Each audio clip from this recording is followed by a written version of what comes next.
আমি আমার ভাষায় কথাটা এভাবে বলি, এই জমিনটা যদি কাগজ হয় আর আমার নাকটার কপালটা যদি কলম হয়, তাহলে আমি যে গোলাম দৈনিক 5 বার আমার নাক আর কপাল দিয়া জমিন নামক কাগজের উপরে দাসখতের উপরে দৈনিক 5 বার নাক আর কপাল দিয়া সই করে দেই, আল্লাহ আমি তোমার গোলাম আর কারো গোলাম নই,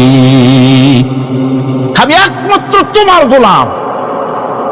ঘুমের থেকে উঠে সেজদা দিয়ে বলি, দুপুরের সময় কাজ ফেলাইয়া আর একবার বলি, বিকেল আসার আগেই আসরে আর একবার বলি, দিন যখন শেষ হয় আর একবার বলি, রাতে যখন শুতে যাই আর একবার সেজদা দিয়া ঘোষণা করি, মাবুদ আমি তোমার গোলাম। সুবহানাল্লাহ। নামাজ হচ্ছে ইসলামের গণ্ডির মধ্যে প্রবেশের প্রমাণ। কোরআনে কারীম বলছে, ফাইন তাবু ওয়া আকামুস সালাতা ওয়া আতাউজ যাকাতা ফাইখওয়ানুকুম ফিদ্দীন। সূরা তওবা এসেছে, তারা যদি তওবা করে আর নামাজ কায়েম করে, যাকাত যদি আদায় করে, তাহলে এখন তোমাদের সে দ্বীনি ভাই, এখন ভাই হয়ে গেল। একটু আগে ছিল কাফের মুশরিক, এখন তোমার দ্বীনি ভাই। দ্বীনের গণ্ডির মধ্যে প্রবেশ করা, কলেমা পড়ার সাথে সাথেই নামাজ। নামাজ হচ্ছে দ্বীনের প্রধান গেট, দ্বীনের প্রধান তোরণ। দ্বীনের মধ্যে প্রবেশ করার জন্য এই গেট দিয়ে প্রবেশ করতে হবে। সুতরাং এই নামাজের এতই গুরুত্ব দেওয়া হয়েছে। ইসলাম যদি ক্ষমতায় আসে, আল্লাহ যেন এনে দেন, জোরে কোন আমিন। ইসলাম যদি ক্ষমতায় এসে যায়, রব্বুল আলামিন তাফসীরে মাহফিল কোরআন সামনে নিয়ে আশা করে তোমার দরবারে দোয়া করি, এই বিশাল জনসমুদ্রের দোয়া কবুল করো মাবুদ গো, এই বাংলাদেশকে ইসলামের দেশ বানাইয়া দাও। দেশটা যদি ইসলামের হয়ে যায়, আইন যদি আল্লাহর হয়, শাসন যদি সৎ লোকেরা করে, রব্বুল আলামিন কোরআন শরীফে বলেন, তাহলে তারা 4টা কাজ করবে। আল্লাযীনা মাক্কান্নাহুম ফিল আরদ আকামুস সালাতা ওয়া আতাউজ যাকাত ওয়া আমারু বিল মারুফি ওয়া নাহাউ আনিল মুনকার। মুমিনরা ক্ষমতায় এসে প্রথম যে কাজটা করবে, প্রথমে ক্ষমতা এসেই নামাজ বাধ্যতামূলক করবে। প্রথম কি? ওয়াজ নসিহতে অনুরোধ করা হবে না, বাবাজিরা আল্লাহর রাস্তায় নামাজটা পড়ে না। রেডিও এবং টেলিভিশনের মাধ্যমে রাষ্ট্রপ্রধান অর্ডার করে দিবেন, আজ থেকে বাংলাদেশের 12 কোটি তাওহীদি জনতা, নারী পুরুষ যারা আকেল বালিগ, সকলের জন্য নামাজ বাধ্যতামূলক, নামাজ পড়তেই হবে। এটা অর্ডার। বেলা যখন 1টা বেজে যাবে, বেলা যখন 1টা বাজবে, সমস্ত মসজিদে আজান শুরু হয়ে যাবে। আজানের সাথে সাথে অফিস, আদালত, কল কারখানা, ক্ষেত খামার, শিক্ষাঙ্গন সব ডেডলক হয়ে যাবে। আধা ঘন্টার জন্য বন্ধ হয়ে যাবে। যারা মুসলমান অফিসে, কলেজে, ইউনিভার্সিটিতে, সর্বত্র তারা নামাজের জন্য প্রস্তুতি নেবেন। আধা ঘন্টার ভিতরে নামাজ আর খানা সেরে আবার কলেজ চলবে, বিশ্ববিদ্যালয় চলবে, কল চলবে, কারখানা চলবে, ক্যান্টনমেন্ট চলবে, সেক্রেটারিয়েট চলবে, সব আপন গতিতে চলতে থাকবে। আল্লাহর রহমত, বরকত আকাশ ফেরে নাজিল হয়ে যাবে। আর এই অর্ডার যে দেওয়া হবে, নামাজ পড়বেন সেখানে। থানায় যখন আজান হবে, থানায় আজান হয়ে গেছে, থানার স্টাফ, পুলিশ যারা আছে, জামাতে খাড়া হয়ে যাবে, ইমামতি করবেন ওসি সাহেব। এসপির অফিসে এসপি সাহেব ইমামতি করবেন, ডিসি সাহেব তার অফিসে ইমামতি করবেন, মন্ত্রী সেক্রেটারিয়েট ইমামতি করবেন, প্রেসিডেন্ট বঙ্গভবনে ইমামতি করবেন, বিশ্ববিদ্যালয়ের ভাইস চ্যান্সেলরের ইমামতিতে সে জায়গার মুসলমান ছাত্র ছাত্রী, শিক্ষক শিক্ষয়িত্রী এক জামাতে নামাজ আদায় করবে। এই যদি হয়, চিত্র দেশের অপরাধ থাকবে? থানায় ওসি সাহেব নিজেই যদি জামাতের ইমামতি করেন, এইভাবে নামাজ আদায় করেন পুলিশদের নিয়ে জামাতে, বুশ আর খাবে তারা?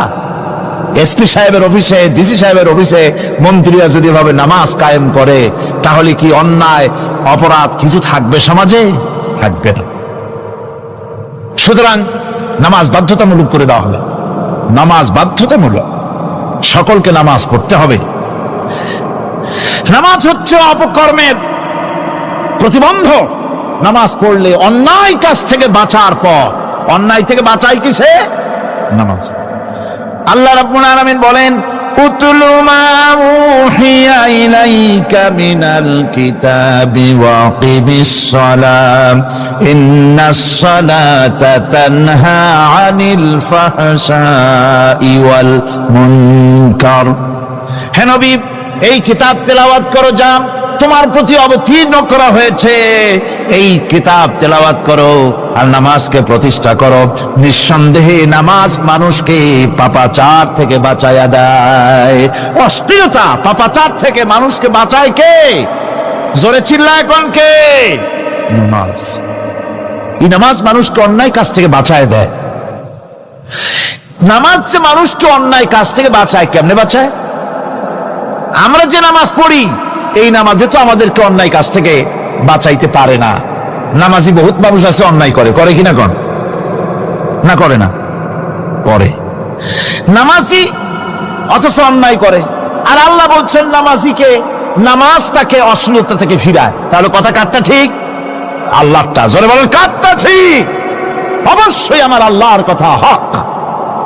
আমি ভুল করছি যেন, আমি যেন কোথাও ভুল করতেছি, সামথিং ইজ রং, কোথাও যেন আমরা ভুল করে বসতেছি, সেই ভুলটা কি আমরা আবিষ্কার করতে চেষ্টা করবো ইনশাআল্লাহ।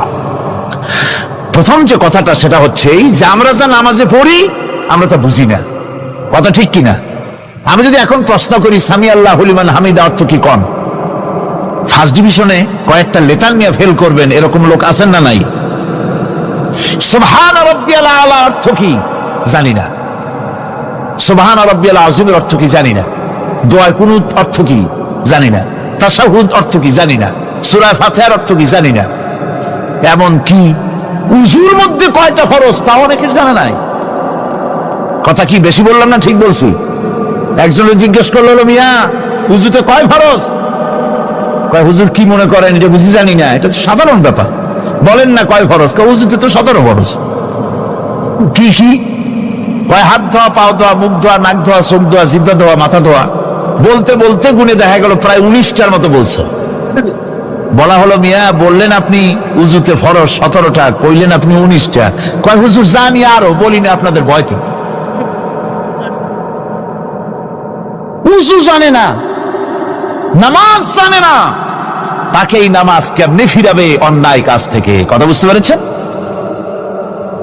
নামাজে আল্লাহু আকবার বললাম, এরপরে সানা পড়লাম, তারপরে সূরা ফাতিহা পড়লাম। সূরা ফাতিহার ভেতরে যে সমস্ত কথাগুলি বললাম সেই কথাগুলি বুঝি না, কি বলেছি তাও জানি না। এরপরে সুবহান রাব্বিয়াল আলা বলেছি, সুবহান রাব্বিয়াল আযীম বলেছি, সামি আল্লাহু লিমান হামিদা বলেছি, অর্থ কি জানি না। আল্লাহ তা শুনতে পান, যে ব্যক্তি আল্লাহর প্রশংসা করেন তিনি তা শুনতে পান। নামাজের মধ্যে আইডিয়া দেওয়া হচ্ছে, তুমি যে আল্লাহর জন্য নামাজ পড়তেছো, প্রশংসা করতেছো, এটা এমন নয় যে আল্লাহ পাক দেখছেন না বা শুনতেছেন না। তুমি যা বলতেছো, প্রশংসা করতেছো, আল্লাহ পাক তা শুনতে পাচ্ছেন। সামি আল্লাহু লিমান হামিদা, সুবহান রাব্বিয়াল আলা। আমি মহান সর্বশ্রেষ্ঠ আল্লাহ রাব্বুল আলামিনের পবিত্রতা ঘোষণা করছি, আমি তার প্রশংসা করছি।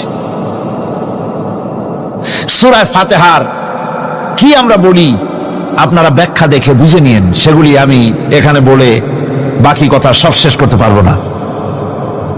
নামাজে কি পড়েন সেটা যদি জানতেন অবশ্যই আল্লাহ রাব্বুল আলামিনের কথা কার্যকরী হয়ে যেত।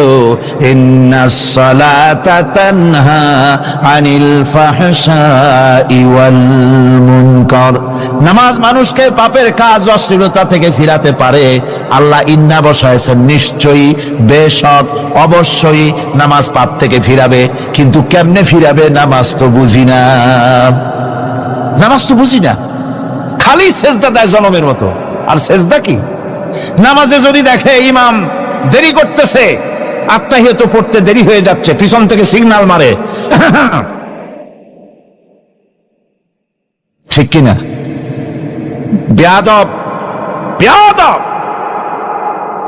তোমার নামাজ, তোমার আত্তাহিয়াত আগে শেষ হয়েছে, তাতে কি হয়েছে? চুপ করে বসে থাকো। ইমামকে কাশি দিয়া সতর্ক করার অধিকার তোমার নাই। যদি ইমামকে সতর্ক করার জন্য কাশি দিয়ে থাকো, তোমার নামাজ ফাসেদ হয়ে যাবে।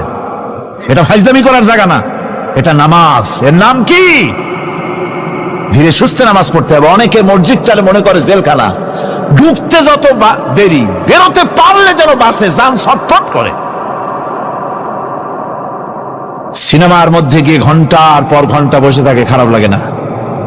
মসজিদে কেরাত যদি একটু লম্বা পড়ে, পিছনে বসে খালিদ কি যে করে, মনে মনে বলতে থাকে যে ইমাম এমন কাঁচা ছাড়া ছাড়ি না। আর গান যখন শোনে, শুনতেই থাকে, কত মজা, ঘুম আসে না। নাউজুবিল্লাহ কম। সুতরাং নামাজে কি পড়েন সেটা আপনাকে বুঝতে হবে। সঠিকভাবে নামাজ পড়ার পরও যদি কোন মানুষের সঠিকভাবে, ভালো করে শোনেন, সঠিকভাবে নামাজ পড়ার পরেও যদি কোনো মানুষ পাপের থেকে না ফেরে, তাহলে বুঝতে হবে একথা, পানি আর সাবান দিয়া কাপড় ধুলে কাপড়ের ময়লা যাবে, কিন্তু পানি আর সাবান দিয়া কয়লা জনমের মতো ধুইলেও কয়লার ময়লা যাবে না। কথা বুঝে আসছে? এর থেকে আর উত্তম দৃষ্টান্ত আমার কাছে নাই। নামাজ পড়ার পরেও যদি চরিত্র ভালো না হয়, বুঝতে হবে নামাজ হচ্ছে না, কাঙ্ক্ষিত মানের নামাজ আদায় হচ্ছে না। আল্লাহর নবী বলেছেন, যার নামাজ পাপ কাজ হতে ফিরাতে পারলো না, তার নামাজ নামাজি নয়। আবার শুনুন, রাসূল বলছেন, যার নামাজ তাকে পাপের কাজ থেকে ফিরাতে পারলো না, তার নামাজ নামাজ নয়, ওটি নামাজ হয় নাই, যার জন্য তার পাপ থেকে তারে ফিরাইতে পারছে না। আর কিয়ামতের দিন বেনামাজিরা সবচাইতে বেশি অপমানিত হবে। সবচাইতে বেশি অপমানিত হবে কারা? বেনামাজিরা। কিভাবে? ইয়াউমা ইউকশাফু আন সাকিন ওয়া ইউদআউনা ইলাস সুজুদি ফালা ইস্তাতিউন। সেদিন কঠিন সময়, আল্লাহ রাব্বুল আলামিন লোকদেরকে সিজদা করার জন্য বলবেন, কিন্তু যারা বেনামাজি ছিল দুনিয়ায়, তারা সিজদা দিতে পারবে না। বলেন নাউজুবিল্লাহ। অবস্থাটা কি হবে? খাশিআতান আবসারুহুম তারহাকুহুম যিল্লাহ, তাদের দৃষ্টি নিচু হবে, লাঞ্ছনা এবং অপমান তাদের উপরে চেপে বসবে, সিজদা দিতে পারবে না। আল্লাহ আমাদেরকে ক্ষমা করুন। কিয়ামতের দিন হযরত আদম আলাইহিস সালাম থেকে শুরু করে পৃথিবীর সমস্ত মানুষের সামনে আল্লাহ রাব্বুল আলামিন সিজদা করার জন্য অর্ডার করবেন। যারা নাকি বেনামাজি, ওরা আল্লাহর দরবারে সেদিন সিজদা দিতে পারবে না, লাঞ্ছিত, অপমানিত হবে। জোরে কোন নাউজুবিল্লাহ।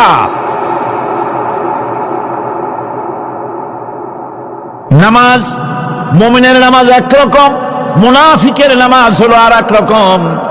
মুনাফিকরাও নামাজ পড়ে, পড়ে কিনা কন? মুনাফিকেরাও নামাজ পড়ে। মুনাফিকেরা যখন নামাজ পড়তে যায়, আল্লাহ রাব্বুল আলামিন বলতেছেন, ওয়া ইযা কামু ইলাস সালাতি কামু কুসালা। মুনাফিকেরা যখন নামাজ পড়তে দাঁড়ায়, নামাজে আসে ঠিক তারা, কিন্তু নামাজের জন্য দাঁড়ায় খুব শৈথিল্য ভারে, শৈথিল্য ভাবে দাঁড়ায়, কাহিলি, সুস্তি, এ জায়গা চুলকায়, পায়জামা ধরে টান দেয়, টুপিটা ঘুরে আয়, এদিক ওদিক তাকায়। মুনাফিকের নামাজ দেখলেই ঠিক পাওয়া যায় যে বেটা মুনাফিক। এইভাবে সে দাঁড়ায়। তার নামাজটা কি জন্য? ইউরাউনান নাসা ওয়ালা ইয়াযকুরুনাল্লাহা ইল্লা কালিলা। তাদের নামাজ হচ্ছে মানুষকে দেখাবার নামাজ। নাউযুবিল্লাহ।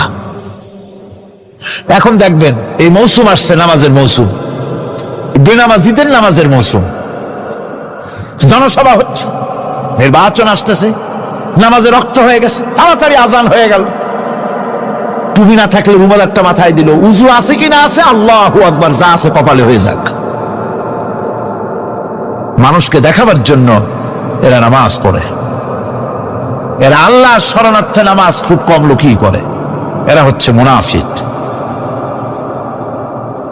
দুনিয়া এবং আখিরাতে কল্যাণের জন্য একমাত্র মাধ্যম হচ্ছে নামাজ। দুনিয়া যদি কল্যাণ চাই, আখিরাতেও যদি কল্যাণ চাই, তাহলে এর জন্য কি করতে হবে? কি করতে হবে? আমার কথা নয়, আল্লাহ রাব্বুল আলামিনের কথা শুনুন। রব্বুল আলামিন বলেন, ক্বাদ সালাহাল মুমিনুন আল্লাযীনা হুম ফি সালাতিহিম খাশিউন ওয়াল্লাযীনা হুম লিয-যাকাতি ফাঈলুন ওয়াল্লাযীনা হুম লিফুরুজিহিম হাফিজুন। নিশ্চিতভাবে সেই সব মুমিন কল্যাণ লাভ করবে, নিশ্চিতভাবে। যারা, তারা হচ্ছে ওই সব লোক যারা নিজেদের নামাজ ভীতি মিশ্রিত, বিনয় ভাবে, ভীতি মিশ্রিত অবস্থায় বিনয়ের সাথে যারা নামাজ আদায় করে, যারা বেহুদা কাজ থেকে বিরত থাকে, যারা যাকাতের পন্থায় কর্মতৎপর হয়, আর যারা নিজের লজ্জাস্থানকে হেফাজত করে। এরপরে আল্লাহ পাক বলেন, ওয়াল্লাযীনা হুম লিআমানাতিহিম ওয়া আহদিহিম রাউন ওয়াল্লাযীনা আলা সালাওয়াতিহিম ইউহাফিজুন ওয়াল্লাযীনা আলা সালাতিহিম হাফিজুন। আর যারা তাদের আমানতকে পূর্ণ করে, আমানত এবং তাদের ওয়াদা চুক্তি পূর্ণ করে, এবং যারা নিজেদের নামাজ সমূহকে পূর্ণভাবে হক আদায় করে নামাজ পড়ে, নামাজের যারা হেফাজত করে, এরা কারা? এরা হচ্ছে উলাইকা হুমুল ওয়ারিসুন আল্লাযীনা ইয়ারিসুনাল ফিরদাউসা হুম ফিহা খালিদুন। এরা হচ্ছে সেই সব লোক, এরা উত্তরাধিকার হচ্ছে জান্নাতের উত্তরাধিকার, জান্নাতুল ফিরদাউসে আল্লাহ রাব্বুল আলামিন এই গুণ বিশিষ্ট লোকদের জন্য জায়গা করে দিবেন। জোরে কোন সুবহানাল্লাহ। নামাজকে পড়তে বলা হয়নি, কোরআন শরীফে বলা হয়েছে নামাজ কায়েম করো। কি বলা হয়েছে কম তো দেখি? নামাজ কায়েম করো, নামাজ পড়ো। এই কথা কিন্তু কোরআন শরীফে কোনো জায়গায় আছে নাকি? এখন কায়েম করা কারে বলে? একটা গুরুত্বপূর্ণ আরেকটি বিষয়, নামাজ কায়েম করতে বলা হয়েছে। কায়েম কি? কায়েমটা হচ্ছে দৃষ্টান্ত স্বরূপ বলা যায় যে জিনিসটা সমাজে প্রতিষ্ঠিত আছে ওইটারে বলে কায়েম হওয়া, আর যেটা প্রতিষ্ঠিত নাই ওটা কায়েম নাই। কায়েম মানে হলো প্রতিষ্ঠিত থাকা। যেমন আমাদের দেশে, আমাদের সমাজে নারী পুরুষ শিশু বৃদ্ধ সকলেই কাপড় পরা, শাড়ি পরা, লুঙ্গি পরা, এই কাপড় পরাটা কায়েম আছে, প্রতিষ্ঠিত আছে না নাই? যার কারণে কাপড় পরা সমাজে কায়েম আছে বলে উলঙ্গ মানুষ সমাজে খুঁজে পাওয়া যায় না, পাগল ছাড়া। ঠিক কিনা? একটা বাচ্চাকেও যদি উলঙ্গ হতে বলেন এখানে, 5 বছর 6 বছরের একটা বাচ্চাকেও, সে কিন্তু রাজি হবে না। ঠিক কিনা? যেহেতু কাপড় পরা সমাজে প্রতিষ্ঠিত আছে, সেহেতু উলঙ্গ মানুষ পাওয়া যায় না, কাপড় পরাটাই এখানে প্রতিষ্ঠিত। সুতরাং এখন অবস্থাটা এই হয়েছে, কাপড় পরা প্রতিষ্ঠিত আছে বলে কোন উলঙ্গ মানুষ এসে যদি এই মঞ্চে দাঁড়ায় আর বলে আমাকে একটু বক্তৃতা করতে দেন, আপনারা কি করবেন? মঞ্চে তো উঠতেই দিবেন না। উলঙ্গ মানুষ যদি কোনো চাকরি নিতে যায় ইন্টারভিউতে, তাকে লাইনে দাঁড়াইতে দেবে? দেবে না। এমন কি উলঙ্গ হয়ে যদি বাড়িতে প্রবেশ করে, তার বউ দূর দূর করে তাড়ায় দেবে। ঠিক কিনা? যেহেতু সমাজের ভিতরে কাপড় প্রতিষ্ঠিত আছে, সেই জন্য এই উলঙ্গ মানুষ পাওয়া যায় না। অনুরূপ ভাবে নামাজ যদি প্রতিষ্ঠিত হতো সমাজের ভিতরে, তাহলে বেনামাজি খুঁজে পাওয়া যেত না। চাকরি করতে গেলে সেখানে নামাজ মানদণ্ড হয়ে যেত, নামাজ পড়ে কিনা তা দেখে নেওয়া হতো। বেনামাজি লোক পাওয়াই যেত না যদি প্রতিষ্ঠিত থাকতো। প্রথম প্রশ্নই হতো তুমি নামাজ পড়ো কিনা। ইলেকশনে যদি একজন উলঙ্গ মানুষ এসে দাঁড়ায়, ভাইরা এবার আমার বোতল মার্কা বাক্স, উলঙ্গ মানুষ এসে ভোটে দাঁড়াইছে, আপনারা ভোট দিবেন? দিবেন। ওইটা কাপড় প্রতিষ্ঠিত আছে বলে, লুঙ্গি প্রতিষ্ঠিত সমাজে আছে বলে উলঙ্গ মানুষকে আপনি ভোট দিবেন না। নামাজ যদি প্রতিষ্ঠিত থাকতো সমাজে, বেনামাজি মানুষ যদি এসে মঞ্চে দাঁড়ায়া যতই বলতো আমি ক্ষমতায় গেলে এই করব সেই করব, নামাজ প্রতিষ্ঠিত থাকলে পরে বেনামাজিরে কেউ ভোট দিত না। নামাজ যদি প্রতিষ্ঠিত থাকতো তাহলে অফিসের অফিসার তো দূরের কথা, বেনামাজি অফিসের ঝাড়ুদারের চাকরিও তার কিসমতে যুক্ত না, যদি নামাজ প্রতিষ্ঠিত থাকতো। এর নাম হলো নামাজ কায়েম হওয়া। নামাজ কায়েম থাকলে এই অবস্থার সৃষ্টি হতো। এই জন্য আল্লাহ পাক বলেছেন নামাজকে কায়েম করতে হবে। নামাজ হবে সব ভালো কাজের মানদণ্ড। সমস্ত ভালো কাজের মানদণ্ড কি? নামাজ।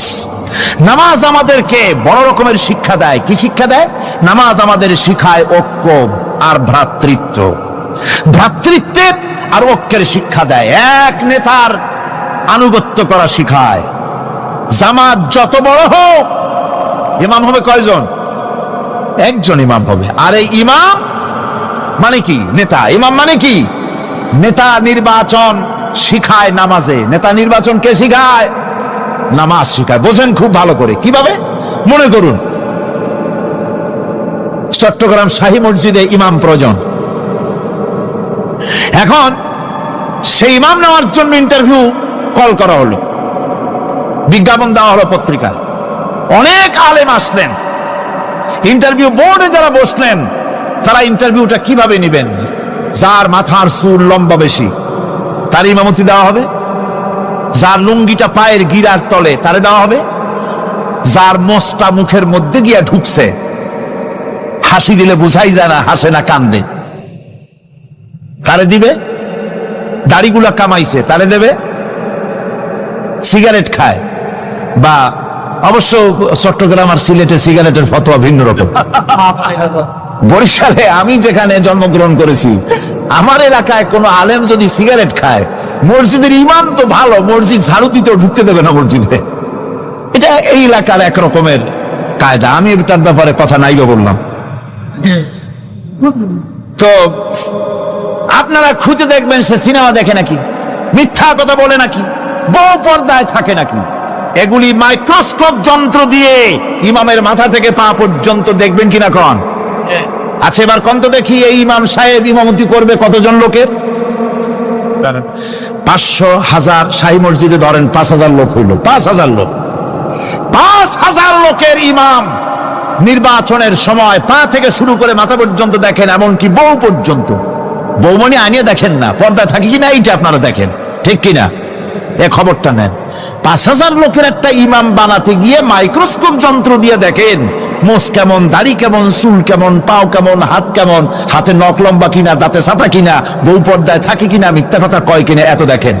আর যখন নির্বাচন আসে তখন 2.5 থেকে 3 লক্ষ মানুষের জন্য একজন এমপি নির্বাচিত হয়। সেই ইমামকে বাছাই করার জন্য নামাজ পড়ে কিনা, জিনাকার কিনা, মদখোর কিনা, সুদখোর কিনা, ঘুষখোর কিনা, বদমাশ কিনা বাছাই করা হয় না।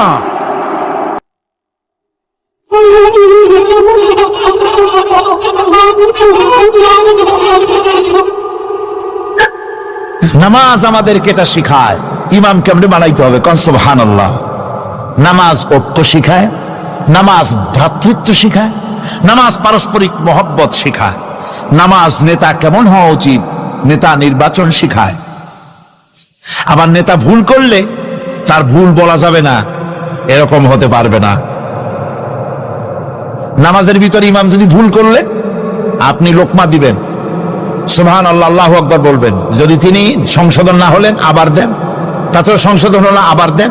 3 বার লোকমা দেওয়ার পর যদি ভুল সংশোধন না করে নামাজ ছেড়ে দেন, ইমামকে বের করে দেন, নতুন ইমাম নিয়োগ করেন। যারা ক্ষমতায় যাবে, আপনি রাষ্ট্রের ইমাম যারে বানাবেন, সেই রাষ্ট্রীয় ইমাম যদি জনগণের ইচ্ছার বিরুদ্ধে যদি চলে, 1 বার লোকমান দেন, 2 বার লোকমান দেন, 3 বার দেন, তারপরেও যদি না নামে, ঘর ধরে নামে না। নামাজ আপনাকে নেতা নির্বাচন, নেতাকে প্রতিষ্ঠিত রাখা, নেতার আনুগত্য আপনাকে শেখায়। নামাজ লাইন সোজা করে দাঁড়াতে হবে। লাইন যদি বাঁকা করেন, আপনার কলিজাটা ওরকম বাঁকা হয়ে যাবে। নাউযুবিল্লাহ। নামাজের কাতারে যার কারণে নামাজের কাতার বাঁকা হবে, পুরা কাতারের জন্য আল্লাহর কাছে ওই লোকটা দায়ী হয়ে যাবে। নামাজ শৃঙ্খলা শিখায়। সুবহানাল্লাহ কইতে ইচ্ছা করে না? নামাজ শৃঙ্খলা শিখায়, শৃঙ্খলা বোধ শিখায়, সোজা হয়ে দাঁড়ায়। তারপরে ঐক্য এবং মহব্বত শিখায়। নামাজের ভিতরে যখন দাঁড়ায় গেলেন, আমির দাঁড়ালো, ফকির দাঁড়ালো, মন্ত্রী দাঁড়ালো, তার ড্রাইভারও দাঁড়ায় গেল, একই কাতারে দাঁড়ায় গেছে। নামাজ পড়তে গিয়ে ড্রাইভারের পাও গিয়ে লেগেছে মন্ত্রীর গায়ে। নামাজ শেষ হওয়ার পর মন্ত্রীর বাবার ক্ষমতা নাই এ কথা বলার যে, বেটা ড্রাইভার সলিমুদ্দিন, তোর পাও লেগেছে আমার পায়ে, তোর চাকরি শুদ্ধা দোজখে পাঠায় দেব। পারবে বলতে? পারবে না। মিয়া মন্ত্রী সাহেব, এটা তোমার সেক্রেটারিয়েট না, এটা আল্লাহর ঘর। এটা কার ঘর? এক হি সাথ মে খড়ে হো গে মাহমুদ ও আয়াজ, এক হি সাথ মে খড়ে হো গে महमूद आयाज, न कोई बंदा रहा न कोई बंदा नवाज। একই কাতারে দাঁড়িয়ে গেছে সম্রাট মাহমুদ আর চাকর আয়াজ। এখন সম্রাট মাহমুদও নাই, চাকর আয়াজও নাই। সম্রাট আর চাকর দুজনই আল্লাহ পাকের গোলাম হয়ে গিয়েছে। তুমি মসজিদে এসেছো, তুমি আল্লাহর গোলাম। কার গোলাম? আল্লাহ পাকের গোলাম। এই জিনিস শিখায় নামাজ। নামাজ শিখায় মানুষকে পাঞ্চুয়ালিটি, নিয়মানুবর্তিতা, সময়ের জ্ঞান শিখায় নামাজ। নামাজ মানুষকে কি শিখায়? আল্লাহ রাব্বুল আলামিন বলছেন, ইন্নাস সালাতা কানাত আলাল মুমিনিনা কিতাবাম মাওকুতা। নিঃসন্দেহে নামাজ মুমিনদের নিয়মানুবর্তিতার সাথে ফরজ করা হয়েছে, তাদের উপরে নিয়মানুবর্তিতার উপরেই, সময়ের উপরে নামাজকে ফরজ করা হয়েছে।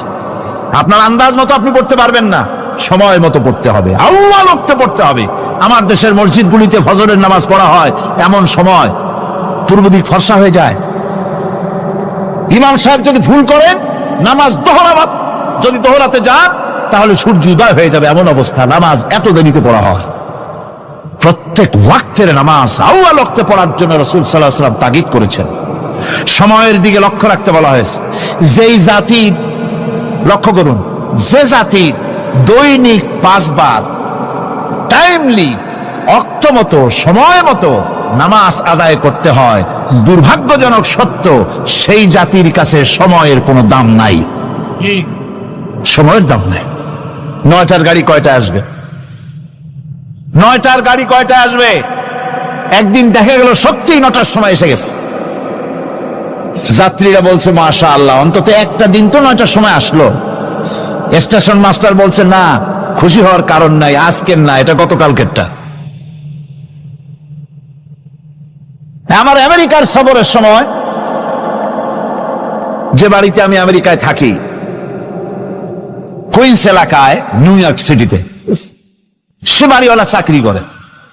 সে আমাকে বলল, 10টি বছর আমি একটা ট্রেনে যাতায়াত করি। সে বলছে রাত 3:45 ট্রেনটা আসে, ওই ট্রেনে চড়ে সে তার কর্মস্থলে যায়। বলল 10টা বছর আমি এখানে আছি, 10 বছরের ভিতরে এই ট্রেনটা 1 মিনিটের জন্য এদিক ওদিক করলো না, ঠিক 3:45 এসে হাজির হয়ে গেছে। ঝড় হোক, বৃষ্টি হোক, স্নো পড়ুক, বরফ পড়ুক, ফ্যামিলি চলতেছে। দুনিয়ায় ভিন্ন জাতিরা যে উন্নতি করে তার পেছনে সময়ের জ্ঞান তাদের অনেক বেশি আমাদের থেকে, কথা ঠিক কিনা? আমাদের সময়ের জ্ঞান নাই, সময়ের কোনো মূল্য আমরা দেই না। 2টার সময় মিটিং হবে, মন্ত্রী সাহেব আসেন 5টার সময়, ঠিক কিনা? বক্তৃতার জন্য সময় দেওয়া হয়েছে 20 মিনিট, নাহমাদু ওয়া নুসাল্লি আলা কইয়া সুর দিয়া 35 মিনিট গেছে নাহমাদু কইতে কইতে, সময় 20 মিনিট, তার মনেই নেই। এই যে সময়ের জ্ঞান নাই, এটা ব্যর্থতা। নামাজ মানুষকে সময়ের জ্ঞান শিখায়, কোন আলহামদুলিল্লাহ। এই সময়ের জ্ঞান আমাদেরকে শিখতে হবে। এবার আমি আপনাদের সামনে বলতে চাই, আল্লাহর নবী জনাবে মুহাম্মদ রাসূলুল্লাহ সাল্লাল্লাহু আলাইহি ওয়াসাল্লাম নামাজের ব্যাপারে কি বলছেন। এতক্ষণ তো আল্লাহর কথা শোনালাম, কার কথা শোনাইছে? আমার আল্লাহর নবী বলেন, নবীকে প্রশ্ন করা হলো, ইয়া রাসূলুল্লাহ আইয়ু শাইইন আহাব্বু ইনদাল্লাহি ফিল ইসলাম, ইসলামের মধ্যে আল্লাহর কাছে কোন জিনিসটা বেশি প্রিয়? আল্লাহর কাছে ইসলামের কোন জিনিসটা বেশি প্রিয়? হুজুর বললেন, as-salatu li waqtiha, মান তারাকা সালাতান ফালা দীন লাহু ওয়াস-সালাতু ইমাদুদ্দিন। আল্লাহর কাছে সবচাইতে বেশি প্রিয় হচ্ছে নামাজ। সবচাইতে প্রিয় কি? নামাজ। ওয়াক্ত মতো নামাজ আদায় করা আল্লাহ পাকের বেশি প্রিয়। আর এই নামাজ হচ্ছে দ্বীনের খুঁটি। এটা দ্বীনের কি? খুঁটি। এই যে খুঁটিগুলো আছে, খুঁটিগুলো ফালাই দিলে তারপর আপনার এই প্যান্ডেল থাকবে? থাকবে না। বিল্ডিং এর পিলার ভেঙে দেন, বিল্ডিং টিকবে? ঘরের খুঁটিগুলি উড়ায় ফেলেন, ঘর টিকবে? টিকবে না। দ্বীনের খুঁটি হচ্ছে নামাজ। লা দীনা লিমান লা সালাতা লাহু, যার কাছে দ্বীন নাই, যার কাছে নামাজ নাই, তার কাছে কি নাই? দ্বীন নাই, ঈমান নাই। আল্লাহর নবী বলেছেন, ওয়ান জাবিরিন রাদিয়াল্লাহু তাআলা আনহু قال قال رسول الله صلى الله عليه وسلم بين العبد وبين الكفر ترك الصلاة। আল্লাহ পাকের নবী বলেন, আল্লাহর বান্দার মুমিন, আল্লাহর বান্দার কাফের, দুইজনের মধ্যে পার্থক্য হলো, যে ব্যক্তি নামাজ পড়ে সে আল্লাহর গোলাম, যে নামাজ পড়ে না সে কাফের হয়ে গেল। যে নামাজ পড়লো না সে কাফের হয়ে গেল। মান তারাকা সালাতান মুতাআম্মিদান ফাকাদ কাফারা, যে ব্যক্তি ইচ্ছে করে নামাজ ছেড়ে দিল সে কাফের হয়ে গেল। বলেন নাউযুবিল্লাহি মিন যালিক। এই জন্য নামাজ আদায় করা বাধ্যতামূলক প্রত্যেকটি মুসলমানের জন্য। রাসূল করিম সাল্লাল্লাহু আলাইহি ওয়াসাল্লাম একটা দৃষ্টান্ত দিয়েছেন, কারো বাড়ির সামনে যদি একটা নাহার থাকে, একটা পুকুর থাকে, একটা খাল থাকে প্রবাহিত, এতে যদি ওই বাড়িওয়ালা দৈনিক 5 বার গোসল করে, তাহলে তার গায়ে কি কোনো ময়লা থাকে? হুজুর, সাহাবীরা বললেন, না হুজুর, থাকে না। হুজুর বললেন, এটাই হলো নামাজের দৃষ্টান্ত। 5 ওয়াক্ত নামাজ যে আদায় করবে সে গুনাহ থেকে আল্লাহ পাক তাকে পবিত্র করে দিবেন। সুবহানাল্লাহি বিহামদি। আমার ভাইরা, নামাজ পড়লে পরে এক জুমা থেকে আর এক জুমা পর্যন্ত মানুষ যে সমস্ত গুনাহ করে, কবিরা গুনাহগুলি বাদে, শিরক আর কবিরা গুনাহগুলি বাদে যত গুনাহ আছে তার কাফারা হয়ে যায়। নামাজ যে সঠিকভাবে আদায় করবে, এই নামাজটা একটা কঠিন কাজ। নামাজটা কি কাজ? কে বলতেছেন কথা? আল্লাহ পাক। ওয়া ইন্নাহা লাকাবীরাতুন ইল্লা আলাল খাশিঈন। নামাজ একটা ভারী জিনিস, একটা কঠিন জিনিস। কাদের জন্য কঠিন নয়? যারা নাকি আল্লাহ পাককে ভয় করে। আল্লাযীনা ইয়াযুন্নুনা আন্নাহুম মুলাকু রাব্বিহিম ওয়া আন্নাহুম ইলাইহি রাজিউন। যারা নাকি একথা মনের ভিতরে ধারণা করে যে আল্লাহ রাব্বুল আলামিনের দরবারে আমার হাজির হওয়া লাগবে, মোলাকাত করা লাগবে, এই চিন্তা যারা করে তাদের জন্য নামাজ মোটেই কষ্টকর নয়, নামাজ মোটেই তাদের জন্য অসহনীয় নয়, বোঝা নয়, ভার নয়। তারা নামাজ আদায় ঠিকই করবে। এই জন্যে বিবি, বাল বাচ্চা সকলকে নামাজের জন্য তাগিদ করতে হবে। যত ভাই এখানে এসেছেন নিজেরা পড়বেন, বিবি বাল বাচ্চাকে তাকিদ করবেন। আল্লাহ পাক বলছেন, ওয়া আনজির আশীরাতাকাল আকরাবিন, তোমার নিকটবর্তী যারা আছে তাদেরকে তুমি আল্লাহর ভয় দেখাও। নামাজের জন্য তাদেরকে বলো, আল্লাহর ভয় তাদের অন্তঃকরণের মধ্যে সৃষ্টি করে দাও। আর এই নামাজ পড়তে হবে জামাতের সাথে। নামাজ পড়তে হবে কিছুর সাথে? জামাতের সাথে। রাসূল করিম সাল্লাল্লাহু আলাইহি ওয়াসাল্লাম বলছেন, হুজুরের কাছে, আল্লাহর নবীর কাছে হযরতে আবু হুরায়রা রাদিয়াল্লাহু তাআলা আনহু হাদিসটি বর্ণনা করেছেন। হুজুরের কাছে একজন অন্ধ লোক এলো। সেই অন্ধ লোক এসে বললেন, হুজুর আমি তো চোখে দেখি না, জামাতের যে গুরুত্বের কথা আপনি বললেন, আমাকে কি রুখসত দেওয়া যায় নাকি? আমি অনেক সময় সাথী সঙ্গী পাই না, আমাকে কি রুখসত দেওয়া যায় নাকি? হুজুর বললেন, হ্যাঁ তোমাকে রুখসত দেওয়া গেল। অন্ধ যখন হেঁটে যাচ্ছিলেন, নবীজি তাকে আবার ডাকলেন, ডেকে জিজ্ঞেস করলেন, অন্ধ, নামাজের মসজিদের আজান কি তোমার কানে যায়? বলে, হ্যাঁ আমি আজান শুনি। হুজুর বললেন, আজানের জবাব দিবা, মসজিদে এসে জামাতে নামাজ পড়বা। একজন অন্ধকে রুখসত দেওয়া হয় নাই। মসজিদে আজান শোনার পর ঘরে বসে যদি নামাজ আদায় করেন, নামাজের হক আদায় হবে না। হুজুর সাল্লাল্লাহু আলাইহি ওয়াসাল্লাম বলেছেন, মসজিদে আজান হওয়ার পর যে ব্যক্তি ঘরে বসে নামাজ পড়ে, আমার ইচ্ছা হয় ঘরটা আগুন দিয়ে জ্বালায় দেই। কে বলতেছেন? রাহমাতুল লিল আলামিন বলতেছেন। রাহমাতুল লিল আলামিন বলতেছেন, ঘরের মধ্যে যদি মেয়ে লোক আর বাচ্চারা যদি না থাকতো, তাহলে আমার ইচ্ছা হয় আমি বলি আগুন দিয়ে ঘরটারে জ্বালায় দাও। এই ঘরের মহব্বতেই তো সে বাইর হয় না। নামাজের এত বড় গুরুত্ব দেওয়া হয়েছে। আমার বন্ধুগণ, এই নামাজের জামাতি আল্লাহর নবী জীবনের শেষ নামাজ জামাতে আদায় করেছেন। জীবনের শেষ নামাজটাও জামাতে আদায় করলেন। তখন তার এমন অবস্থা, এত অসুস্থ, দাঁড়াতে পারেন না, হাঁটতে পারেন না। দুইজন সাহাবীর কাঁধের উপরে ভর করে তারপরে বহু কষ্ট করে মসজিদে গিয়ে নামাজ আদায় করেছেন। খুতবা দিয়েছেন, বললেন, খুতবা দিতে গিয়ে বললেন, আজ থেকে মসজিদ নববীর চতুর্দিকের সকলের দরজা বন্ধ হয়ে যাবে, শুধু আবু বকরের দরজাটা খোলা থাকবে।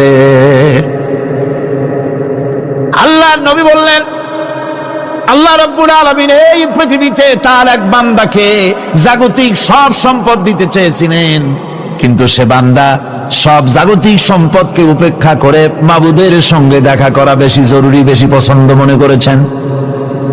এতটুকুন কথা নবীজি বললেন, কেউ কিছু বুঝলো না। হযরতে আবু বকর রাদিয়াল্লাহু তাআলা আনহু হুজুরের এই কথা শুনে কাঁদতে কাঁদতে তিনি অস্থির হয়ে যাচ্ছেন। সাহাবীরা চিন্তা করলেন, হুজুর কার কথা বলেছেন, তাতে কান্নার কি আছে? বয়োবৃদ্ধ, জ্ঞান বৃদ্ধ হযরতে আবু বকর রাদিয়াল্লাহু তাআলা আনহু বুঝতে পেরেছেন, এই পৃথিবীর সব সম্পদ তো আল্লাহ হুজুরকেই দিতে চেয়েছিলেন। তিনি সমস্ত সম্পদকে উপেক্ষা করে তার মাবুদের সঙ্গে দেখা করার জন্য প্রস্তুতি নিয়েছেন। তার মানে হলো আল্লাহ নবী বিদায় হয়ে যাবেন, আমরা নবী থেকে এতিম হয়ে যাব।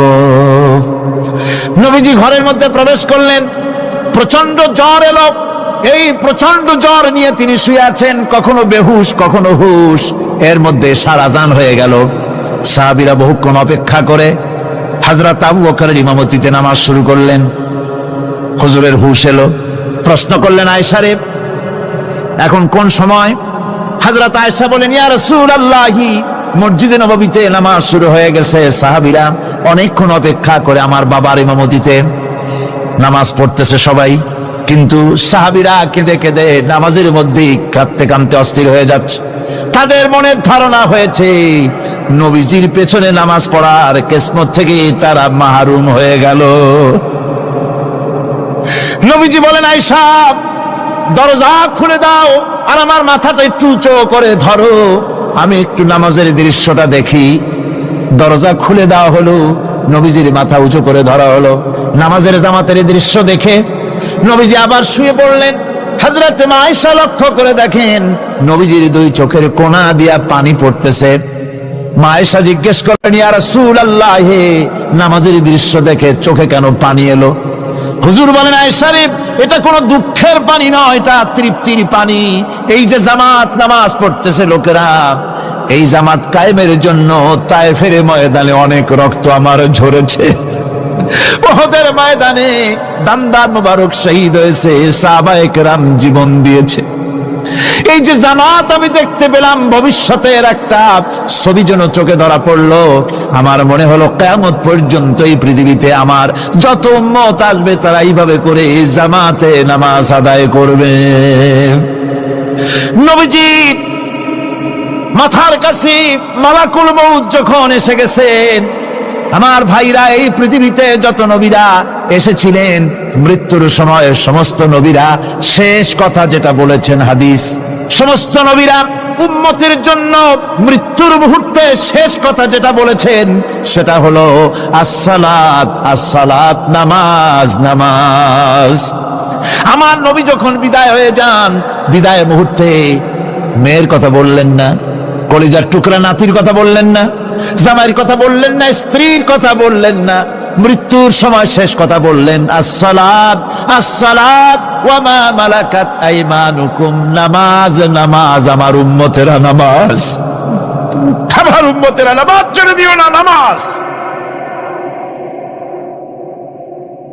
সেই নবী উম্মতের জন্য এত কাঁদলেন, নামাজের জন্য এত কথা বলে গেলেন, আল্লাহ রাব্বুল আলামিন নামাজের জন্য এত নির্দেশ করলেন, নবী ইন্তেকালের সময় নামাজের কথা বলে দিলেন। সেই মুসলমান আজ নামাজ আদায় করে না, নামাজ পড়ে তো নামাজ শুদ্ধ হয় না। হযরতে হুযায়ফা রাদিয়াল্লাহু তাআলা আনহু তিনি একবার ইয়েমেন সফর করেছিলেন, এক মসজিদে নামাজ পড়লেন, একজনকে তিনি নামাজ পড়তে দেখলেন, নামাজ পড়তে দেখে তিনি অপেক্ষা করলেন, লোকটার নামাজ হয়ে যাওয়ার পর তিনি প্রশ্ন করলেন, আল্লাহর বান্দা, তুমি কতদিন এরকমের নামাজ পড়তেছো? তিনি বললেন, প্রায় 40 বছর তো হবে আমি এরকম নামাজ পড়তেছি। হযরতে হুযায়ফা বলেন, তুমি কি আমারে চেনো? কয়, না, চিনি না। হযরত হুযায়ফা বললেন, আল্লাহর বান্দা শোনো, আমি হচ্ছি আল্লাহর নবী মুহাম্মদুর রাসূলুল্লাহ সাল্লাল্লাহু আলাইহি সাল্লামের সাহাবী হুযায়ফা। ও আল্লাহর বান্দা, তুমি যেভাবে নামাজ পড়েছো এইরকম যদি 40 বছর নামাজ পড়ে থাকো, আল্লাহর কসম করে বলি, নবীজি যে নামাজ শিখাইছেন তোমার সে নামাজ হয় নাই, রাসূলুল্লাহ নামাজ হয় নাই। নামাজ পড়লেই হবে না, রাসূলুল্লাহ বলেছেন, সাল্লু কামা রাআইতুমুনি উসাল্লি, নামাজ পড়ো সেইভাবে যেভাবে আমারে পড়তে দেখো। বিশ্বাস করুন ভাইরা, নামাজ যদি না হয়, হরতাল করিয়া, মিছিল করিয়া, বিক্ষোভ করিয়া, যে কোনো আন্দোলন করে ইসলামকে বিজয়ী করা যাবে না যতক্ষণ পর্যন্ত নামাজ সহি না হবে। নামাজ হচ্ছে ফাউন্ডেশন, নামাজ নাই কিচ্ছু নাই। ঠুকঠাক করে 2টা সেজদা দিয়ে উঠে যাবেন, আপনার ইসলামী আন্দোলনের 4 পয়সার দাম নাই। নামাজ আগে, জিহাদের ময়দানেও নামাজ, যেখানে আছেন ওখানেই নামাজ পড়তে হবে, আর তা পড়তে হবে আদবের সাথে, মুহাব্বতের সাথে। অন্তত এক তাসবিহ পরিমাণ তো বটেই। যদি তা না হয়, রুকুর থেকে দাঁড়ালেন, সেজদায় চলে গেলেন, ওয়াজিব তরক হলো, সেজদা দিলেন না, নামাজ ফাসেদ হয়ে গেল, নষ্ট হয়ে গেল নামাজ। এটা পাগলামি না, নামাজ সহিভাবে আদায় করতে হবে। নামাজ থেকে দাঁড়াবেন, রুকুর থেকে দাঁড়ায় গেলেন, বলবেন রব্বানা লাকাল হামদ, কোন রব্বানা লাকাল হামদ হামদান কাসীরান তাইয়িবান মুবারাকান ফিহি। একজন সাহাবী এই দোয়াটা পড়ছিলেন। নামাজ শেষ করে আল্লাহর নবী প্রশ্ন করলেন, নামাজের ভিতরে অতিরিক্ত এই কথাগুলি কে বলেছো? সাহাবী ভয় পেয়ে গেলেন, ভয় ভয় তিনি বললেন, হুজুর আমি বলেছি। হুজুর বললেন, তুমি জানো না আমি নবী, তুমি নবী না, আমি যা দেখি তুমি দেখতে পাও না। তুমি যখন এই দোয়াটা পড়তেছিলে আমি লক্ষ্য করেছিলাম আল্লাহর রহমতের ফেরেশতারা প্রতিযোগিতা করতেছিল তোমার আমল নামায় কে কত বেশি নেকি লিখবে। রুকুতে দাঁড়ায়া এটা পড়বেন, সেজদায় চলে যাবেন, 2 সেজদার মাঝখানে ততক্ষণ বসে থাকবেন যতক্ষণ একটা সেজদার ভিতরে ছিলেন। পড়বেন আল্লাহুম্মা গফিরলি ওয়ারহামনি ওয়াহদিনি ওয়াআফিনি ওয়ারযুকনি। নামাজের মধ্যে দোয়া করতেছেন, আল্লাহ আমারে ক্ষমা করে দাও। এসব দোয়া সব হুজুরের। আমাকে ক্ষমা করো, আমাকে হেদায়েত দাও, আমাকে সুস্থ করো, আমাকে রহম করো, আমাকে রিজিক দাও। সুবহানাল্লাহ। নামাজের ভিতরে দোয়া কবুলের সময়, নামাজের সেজদার ভিতরে দোয়া কবুল হয়। এইভাবে করে রাসূল করিম সাল্লাল্লাহু আলাইহি ওয়াসাল্লামের নামাজটা কেমন, হাক্কানি উলামাদের কাছ থেকে জেনে নেবেন যেহেতু হুজুর বলেছেন সাল্লু কামা রাআইতুমুনি উসাল্লি, নামাজ পড়ো সেইভাবে যেভাবে আমাকে পড়তে দেখো। নামাজের ভিতরে একাগ্রতা লাগবে, ভালোবাসা লাগবে, ভয় লাগবে, মুহাব্বত লাগবে, পরিপূর্ণ সময় নিয়ে শান্তিপূর্ণভাবে নামাজ পড়তে হবে। আর যত তাড়াহুড়া সব হচ্ছে নামাজের মধ্যে, ঠিক কিনা ভাইরা? রাসূল করিম সাল্লাল্লাহু আলাইহি ওয়াসাল্লামের যে নামাজ, হুজুর যেভাবে নামাজ পড়েছেন, হাদিসে যা পাওয়া যায়, হাদিসে বুখারীতে সব আছে, দেখে নেবেন, সেইভাবে নামাজটা আদায় করে নেবেন। কিয়ামতের দিন আল্লাহ রাব্বুল আলামিন সর্বপ্রথম বান্দাকে প্রশ্ন করবেন কি? বুখারী শরীফে এসেছে, আন আবি হুরায়রা রাদিয়াল্লাহু তাআলা قال سمعت رسول الله صلى الله عليه وسلم يقول إنما يحاسب به العبد يوم القيامة من عمله صلاته। বুখারী শরীফের হাদিস, আল্লাহ রাব্বুল আলামিনের নবী বলেন, হযরত আবু হুরায়রা হাদিস খানা বর্ণনা করেছেন, তিনি বলেন যে আমি রাসূলের মুখে শুনেছি কিয়ামতের দিন আল্লাহ রাব্বুল আলামিন সর্বপ্রথম তার বান্দার কাছে প্রশ্ন করবেন, বান্দা নামাজ আদায় করেছিলি কিনা? নামাজ সর্বপ্রথম প্রশ্ন। যেরকম সর্বপ্রথম প্রশ্নটা কি? নামাজ। এই নামাজ আপনার বাচ্চাদেরকে যখন 7 বছর বয়স হবে নামাজের হুকুম করবেন, 10 বছরে নামাজ না পড়লে প্রহার করতে বলা হয়েছে। নামাজের জন্য কড়াকড়ি করতে হবে। পুরুষ নারী মেয়েদের মাসের ভিতরে কখনো কখনো তাদের যে সমস্ত মাসলা মাসাইল আছে সেই অনুযায়ী কখনো তাদের ক্ষমা আছে, বাকি তাদের নামাজ পড়তে হবে। আর পুরুষের জন্য পাগল হয়ে যাওয়া, বেহুশ হয়ে যাওয়া ছাড়া নামাজ মাপ নাই, নামাজ পড়তেই হবে। এই যে নামাজ না হলে ঈমান থাকবে না, ঈমান নষ্ট হবে, কিয়ামতে জাহান্নামে যাওয়া লাগবে, এসব কথা শোনার পর আজকের তাফসীরুল কোরআন মাহফিলে আমরা কি ওয়াদা করতে পারি যে আমরা মালাকুল মউত যতক্ষণ পর্যন্ত আমাদের মাথার কাছে না আসবে নামাজ ছেড়ে দেব না? এই ওয়াদা কি করতে পারি? 2 হাত উঁচু করুন, বলেন ইয়া আল্লাহ, আমি তোমার নামে শপথ করছি, যতদিন মালাকুল মউত আমার মাথার কাছে না আসতেছে ততদিন পর্যন্ত ফরজ নামাজ, ফরজ রোজা ছেড়ে দেব না। ইয়া আল্লাহ, মৃত্যু পর্যন্ত আমার এই ওয়াদা পালনের তৌফিক আমাকে দান করো, আমিন। আল্লাহ পাক আমাদের এই ওয়াদা মঞ্জুর করুন, জোরে কোন আমিন। আলোচনার শেষ পর্যায়ে এখন আমরা মুনাজাতের দিকে যাব। দাঁড়ানো ভাইয়েরা সবাই বসেন, মুনাজাতের শরীক হন। আল্লাহ রাব্বুল আলামিন নামাজের জন্য আমাদেরকে দোয়া শিখাই দিয়েছেন, কোন সুবহানাল্লাহ। কে শিখাইছেন দোয়া? আল্লাহ পাক দোয়া শিখালেন, রব্বি জাআলনি মুকিমাস সালাতি ওয়া মিন যুররিয়াতি রব্বানা ওয়া তাকাব্বাল দুআ। আয় আল্লাহ, আমারে আমার বিবি বাল বাচ্চারে নামাজের উপরে প্রতিষ্ঠিত করো, আল্লাহ তুমি দয়া করে দোয়া কবুল করো, জোরে কোন আমিন। আল্লাহ রাব্বুল আলামিনের বাণী, ফাইন্না মাআল উসরি ইউসরান, ইন্না মাআল উসরি ইউসরা। আল্লাহ পাক বলেন, জেনে রাখো, দুঃখ এবং কষ্টের সাথে রয়েছে সুযোগ আর সুবিধা, আর অসচ্ছলতার সাথে রয়েছে উদার সচ্ছলতা, জোরে কোন সুবহানাল্লাহ। কাজে ভয় পাওয়ার কারণ নাই, হতাশ হওয়ার কারণ নাই, মন আশায় বুক বেঁধে রাখো। গুনাহ করেছ, হতাশ হও না। যুবকদের গুনাহ করা স্বাভাবিক।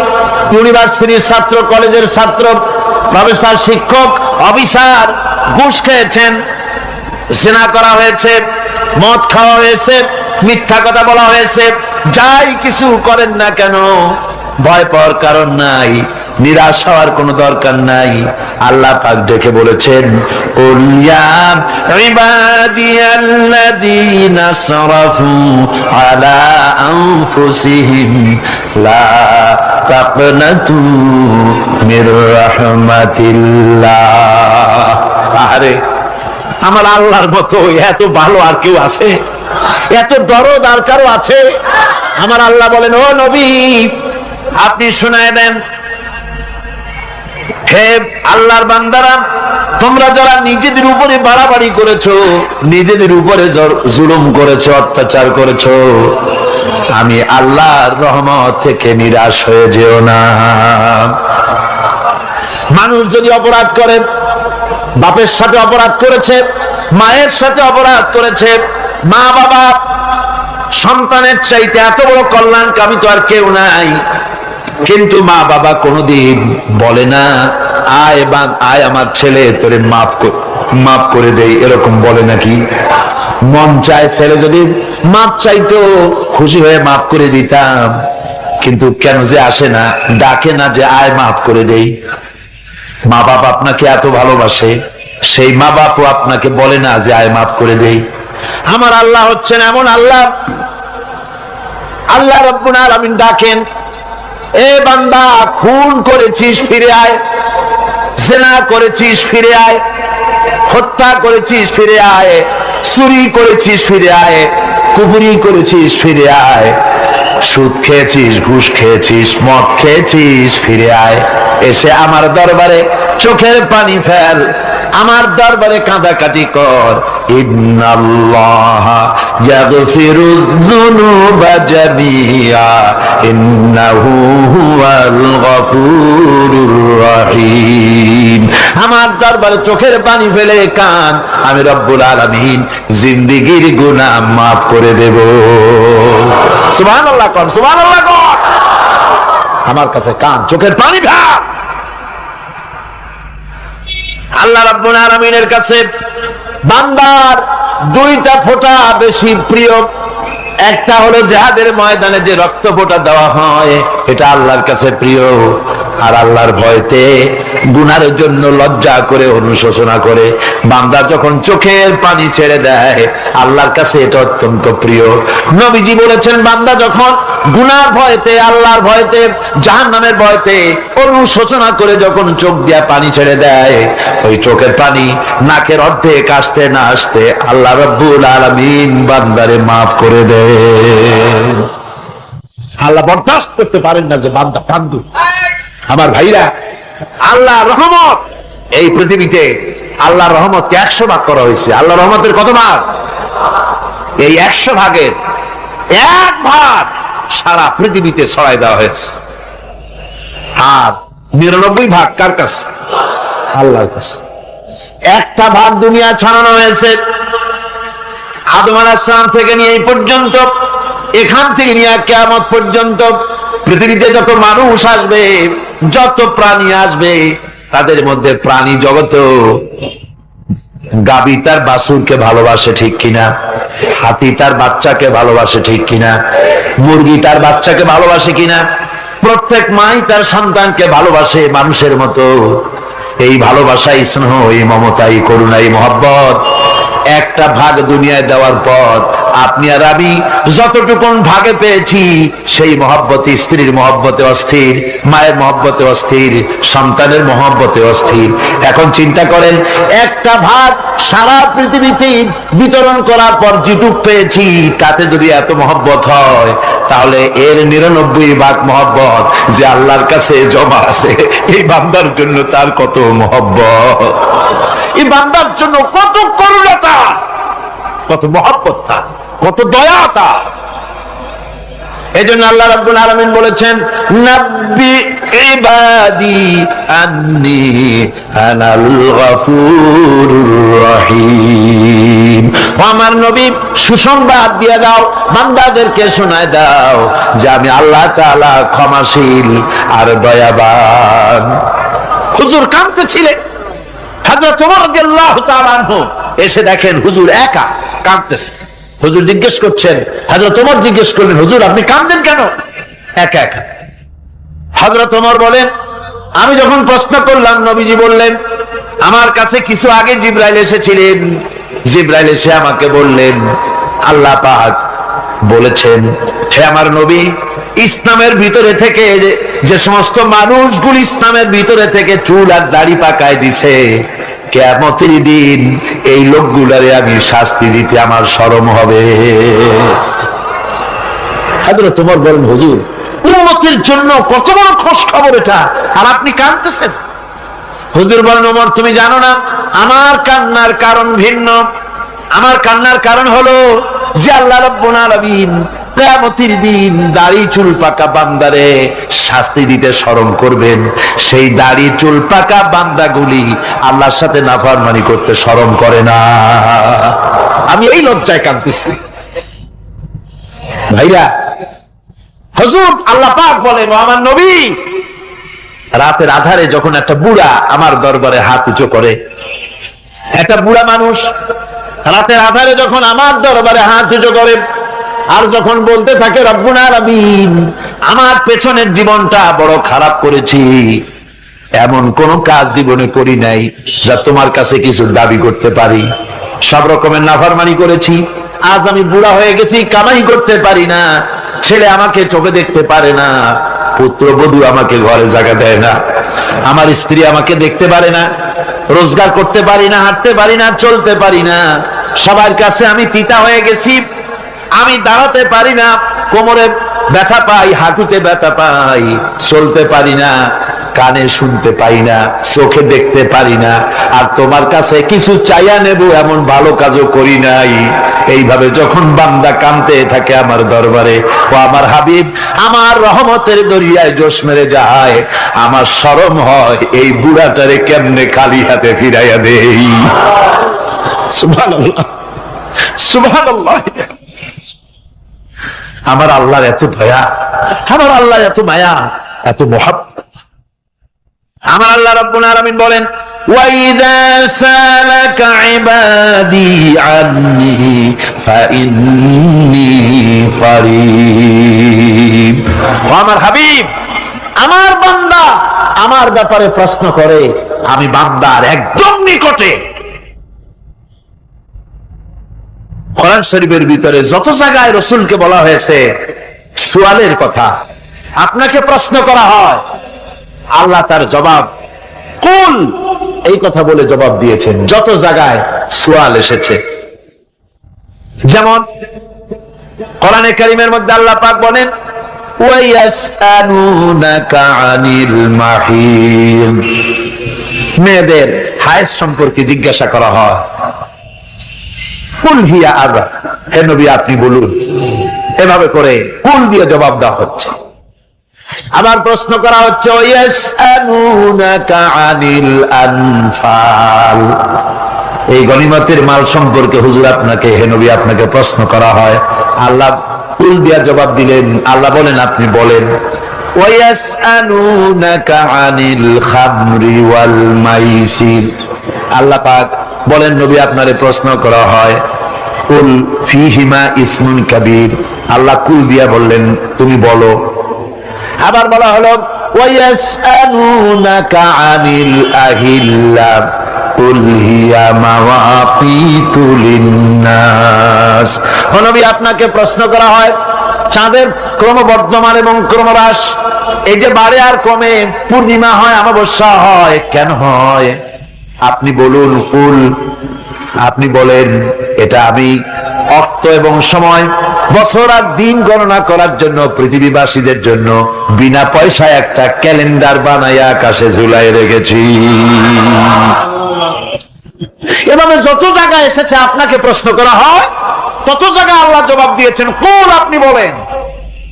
গোটা কোরআন শরীফের ভিতরে এই একটি মাত্র জায়গা যেখানে বলা হয়েছে আপনাকে প্রশ্ন করা হয়, আল্লাহ এখানে বলতে পারতেন কুল আপনি বলেন, আল্লাহ তোমাদের নিকটবর্তী, এভাবে জবাব হয় না। এটা কায়দাটা হলো এই, আল্লাহ বলতেছেন ওয়াইজা সালাকা ইবাদি, ও আমার নবী প্রশ্ন তো আমার বান্দারা আমার ব্যাপারে করেছে, এবার আপনার জবাবের কোনো দরকার নাই, প্রশ্ন আমার ব্যাপারে আমি নিজে জবাব দিয়ে দেই, ফাইন্নী কারীব, ও বান্দা আমার ব্যাপারে প্রশ্ন করেছিস, জবাব আমি দেই, আমি তোর সবচাইতে বেশি নিকটে। সুবহানাল্লাহ, কত নিকটে?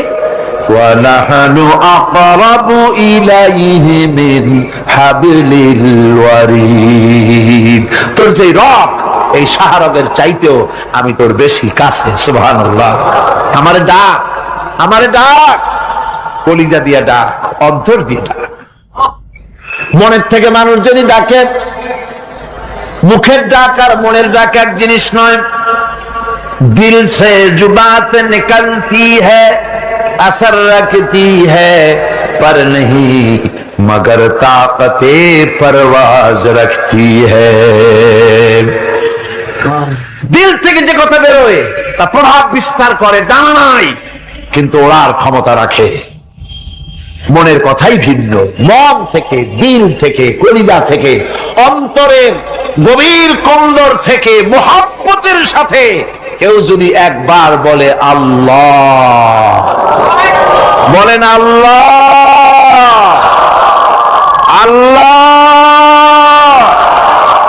আল্লাহ। আল্লাহ রাব্বুল আলামিন বলেন, অন্তরের অন্তঃস্থল থেকে একটি বার যদি বান্দা বলেন আল্লাহ, আল্লাহ বলেন 70 বার সাড়া দিয়া জিজ্ঞেস করি, বান্দা কি চাও, আমি তোমার কাছে আসি। সুবহানাল্লাহ, আমি তোর একদম কাছে, কি চাস বল, বল আমার কাছে। এমন দয়াবান, এমন মেহেরবান, এমন আল্লাহ আমাদের।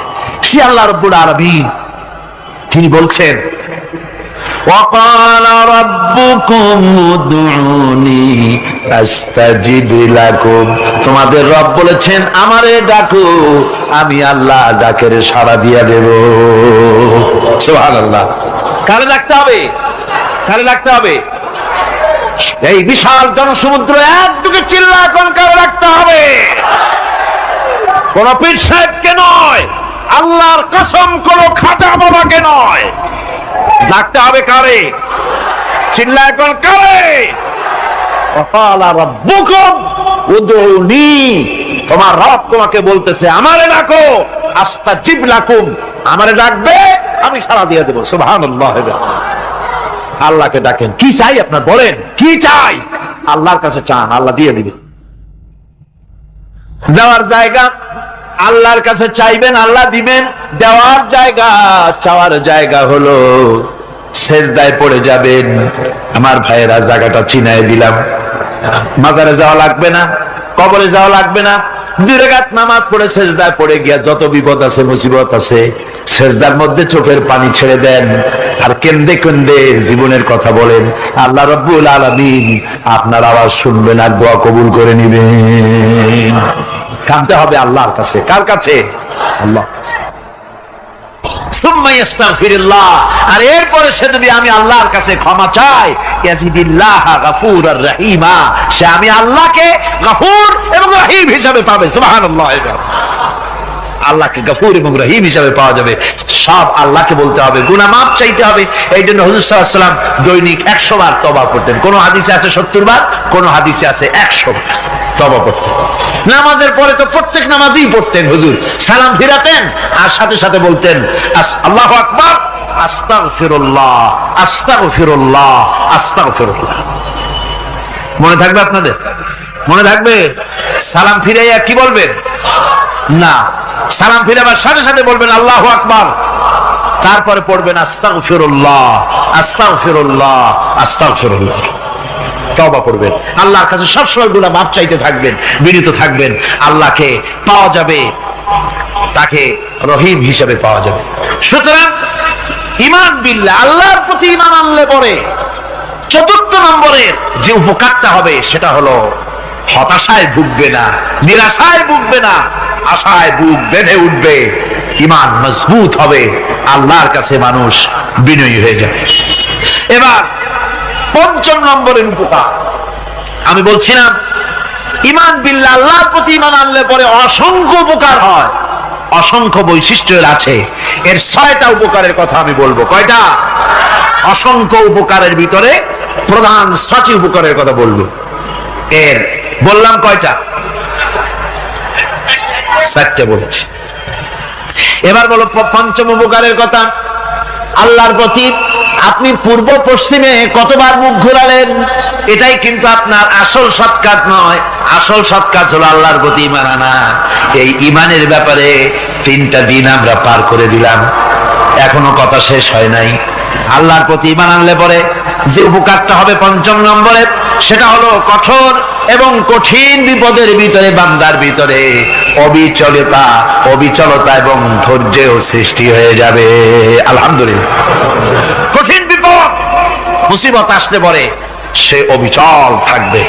সারা দুনিয়ার বিপদ আপদ, শত্রুতা, দুঃখ, কষ্ট, মুসিবত, জুলুম, নির্যাতন সবকিছু পাহাড়ের মতো উঁচু হয়ে তাকে ঘিরে ফেলবে, কিন্তু তাকে এক চুলও নাড়াতে পারবে না। আলহামদুলিল্লাহ। সারা পৃথিবী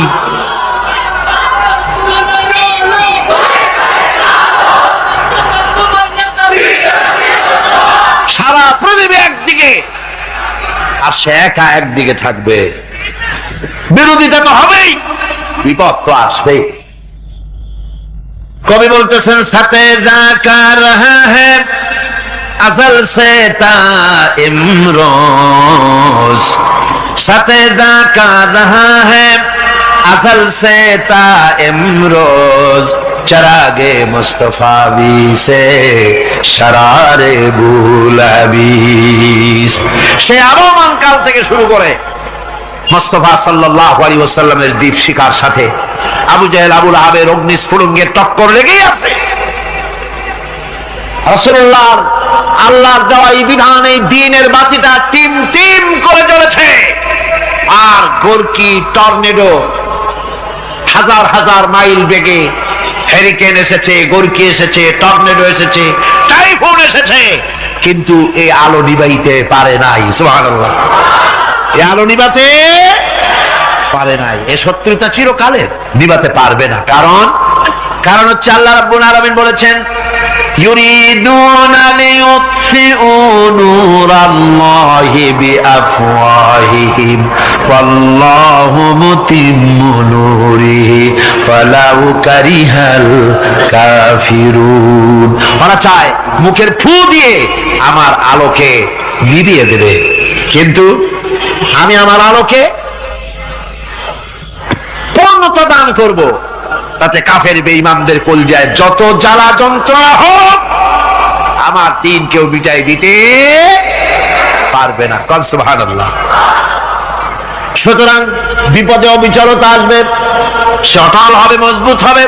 কোরআনে কারীম বলতেছে ওয়া কাযালিকা জাআলনা লিকুল্লি নাবিয়্যিন আদুওয়াম মিনাল মুজরিমিন। এই পৃথিবীতে এমনি করে আমি সকল নবীদের শত্রু বানিয়েছি, সব পাপিষ্ঠ অপরাধীদেরকে। নবীদের সাথে বিরোধিতা করেছে কারা? পাপিষ্ঠরা, অপরাধীরা। আজও খুঁজে দেখেন, আজও ইসলামী আন্দোলনের বিরোধিতা যারা করে সবগুলি কি পাপিষ্ঠ? সত্য কি রাখ? ইসলামী আন্দোলনের বিরোধিতা যারা করে হিসাব করে, চোখ দিয়ে তাকায় দেখেন, খুঁজে দেখেন তাদের নামগুলি। মদখোর, জেনাকার, বদমাশ, চোর, হাইজাকার, বেনামাজি, লুটেরা, মিথ্যাবাদী, সবচাইতে সমাজের নিকৃষ্ট লোকগুলি ইসলামের বিরুদ্ধে।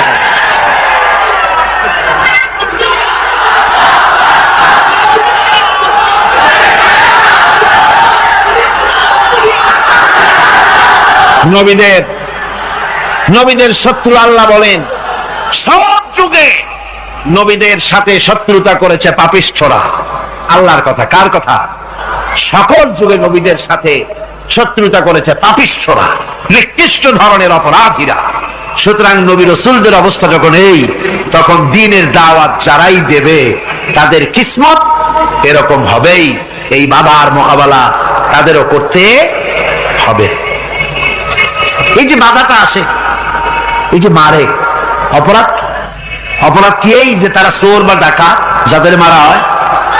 আল্লাহ রাব্বুল আলামিন বলেন অপরাধ হলো ওয়ামা নাকামু মিনহুম ইল্লা আইয়ুমিনু বিল্লাহিল আজিজিল হামিদ। অপরাধ হচ্ছে ঈমানদার লোকদের উপরে নির্যাতন চালিয়েছে, অন্য কোনো কারণে নয়। কারণ একটাই, তারা আল্লাহর জমিনে আল্লাহর দ্বীন প্রতিষ্ঠা করতে চেয়েছে, আর কোন অপরাধ না। জমিন আল্লাহর, জমিন কার? এই বিশাল জনসমুদ্র গর্জে উঠুন একযোগে, বলুন জমিন কার? আইন চলবে কার? এখানেই সংঘর্ষ বেঁধেছে আবহমান কাল ধরে। মানুষ অত্যাচারিত হয়েছে, সাহাবায়ে কেরাম অত্যাচারিত হয়েছেন। বুখারী শরীফের হাদিসে এসেছে রাসূল করিম সাল্লাল্লাহু আলাইহি ওয়াসাল্লামের কাছে হযরতে খাব্বাব গিয়ে উপস্থিত হয়েছিলেন। হযরতে খাব্বাব বলেন, হাদিসটা এভাবে লেখা হয়েছে বুখারীতে, ওয়ান খাব্বাব বিন আল-আরিদ রাদিয়াল্লাহু তাআলা আনহু قال شكونا إلى رسول الله صلى الله عليه وسلم وهو متوسد بردة له في ظل الكعبة। রাসূলুল্লাহর কাছে গেলাম, কাবা শরীফের কাছে গিয়ে দেখি নবীজি একটা চাদর গায়ে দিয়ে তিনি আরাম ফরমাচ্ছিলেন কাবা শরীফের ছায়ায়। সেখানে গিয়ে বললাম, আলা তাস্তানসিরু লানা আলা তাদউ লানা ইয়া রাসূলুল্লাহ, হে আল্লাহর রাসূল, আপনি কি আমাদের জন্য আল্লাহর কাছে দোয়া চাইবেন না? আপনি কি আল্লাহর কাছে আমাদের জন্য সাহায্য চাইবেন না? আমাদের লোকগুলিকে, মুসলমানগুলিকে মারতে মারতে তো শেষ করে ফেলে দিল। তারা আমাদের সুমাইয়াকে মারলো, আমাদের খাব্বাবকে উটের সাথে পায়ের দড়ি লাগায় টানলো, আমাদের খোবায়েবকে তারা আগুনের উপরে চিৎ করে শোয়ায় রাখলো, না খায় রাখতেছে, মারতেছে, কষ্টে তো শেষ হয়ে গেলাম। হুজুর, আপনি কি আমাদের জন্য দোয়া করবেন না? হাদিস শরীফে এসেছে নবীজি উঠে বসলেন সোজা হয়ে। নবীজি বলেন, ও আমার সাহাবী, ও খাব্বাব, শোনো, তোমাদের আগে এই পৃথিবীতে যারা দ্বীনের দাওয়াত দিতে এসেছিলেন তাদেরকে সমকালীন রাষ্ট্র শক্তি, সমাজ শক্তি তাদেরকে ধরতো। ফায়ুখাজুর রাজুলো, তাদেরকে তারা ধরতো। ফায়ুফারু লাহু ফিল আরদ, আর তার জন্য জমিনের ভিতরে কবর বানাইতো। ওই কবর ফায়ুজালু ফিহা, ওই কবরের ভিতরে তাকে কোমর পর্যন্ত গেড়ে দিত। সুম্মা ইউতা বিল মানশার, এরপরে করাত আনতো। ফায়ুদাউ আলা রাসিহি, এরপরে ওই করাত তার মাথার উপরে রাখতো। ফায়ুজালু নিসফাইন, এরপরে করাত দিয়া চিরে জীবিত মানুষটারে দ্বিখণ্ডিত করে ফেলে দিত। মা ইয়াসুদ্দুহু যালিকা আন দীনিহি, ও আমার খাব্বাব, এত কষ্ট দেওয়ার পরেও সেই যুগের কোন মুসলমানকে, দ্বীনের দায়ীদেরকে আল্লাহ দ্বীন থেকে এক চুলো তারা সরাই দিতে পারে নাই, এক চুলো সরাতে পারে নাই। ওয়াল্লাহি, ও খাব্বাব, আমি আমার আল্লাহর নামে কসম করে বলছি, লা ইউতাম্মান্নাল্লাহু হাযাল আমরা হাত্তা ইয়াসিরা আর-রাকিবু মিন সানা ইলা হাযরামাউত। আমি কসম করে বলি, আল্লাহ রাব্বুল আলামিনের এই সানা থেকে হাজারামাউত পর্যন্ত লোকেরা যাতায়াত করবে, সুন্দরী রমণীরা গমন করবে, সদাগরেরা যাতায়াত করবে, টাকা নিয়া পয়সা নিয়া যাতায়াত করবে। তাদের মনের মধ্যে লুটের ভয়, টাকার ভয়, চুরির ভয়, ডাকাতির ভয়, জেনার ভয়, হত্যার ভয়, ধর্ষণের ভয়, কোনো ভয় থাকবে না। লা ইয়াখাফু ইল্লাল্লাহ, আল্লাহ ছাড়া কোনো ভয় থাকবে না।